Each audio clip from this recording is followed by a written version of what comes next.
ગીરગઢડાના પીચવીમાં બુટલેગરો બેફામ. એક મહિલા બુટલેગર દેશી દારૂની થેલીઓ વેચતી હોય તેવો વિડીયો સોશિયલ મીડિયામાં વાયરલ. જાણે ગાંધીના ગુજરાતમાં દારૂબંધી જાણે કાગળ ઉપર જ હોય તેવું લાગી રહ્યું છે. ગીરગઢડા પોલીસને દારૂ પીધેલના કેસ આસાનીથી મળી જાય છે, ત્યારે દારૂ વેચનારના કેસ કેમ નથી મળતા તે મોટો પ્રશ્ન.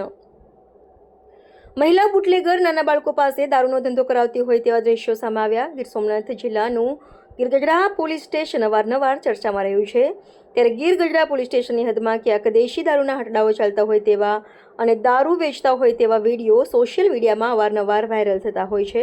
તો ક્યાંક ચોરીના પણ બનાવો સામે આવ્યા છે, પરંતુ ગીરગઢડા પોલીસ આવા અમુક ગુનાઓને રોકવામાં નિષ્ફળ નીવડી છે.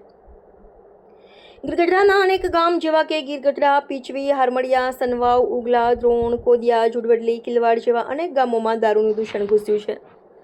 ગીરગઢડાના પીચવી ગામે દેશી દારૂનો ખુલ્લેઆમ વેપલો થતો હોય ત્યારે મહિલા બુટલેગર દેશી દારૂની થેલીઓ આપતી અને પૈસા લેતી નજરે પડે છે, ત્યારે નાના બાળકો પણ શિક્ષણ લેવાને બદલે દારૂની થેલીઓ લઈ જતા હોય તેવા દ્રશ્યો જોવા મળ્યા છે. ગીરગઢડા તાલુકાના બુટલેગરો બેફામ બન્યા છે, ત્યારે જાણે પોલીસની એકદમ મીઠી નજરથી અને હપ્તા સિસ્ટમથી દારૂનો વેપલો ચાલતો હોય તેવું લાગી રહ્યું છે.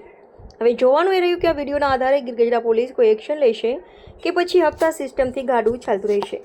હાય, હું છું ક્રુઝિન સિંઘાનિયા. આપની આસપાસના સત્ય સમાચાર જાણવા માટે જોતા રહો દીવ મિરર ન્યૂઝ. અને હા, લાઈક અને સબસ્ક્રાઇબ કરવાનું ભૂલતા નહીં. Thank you.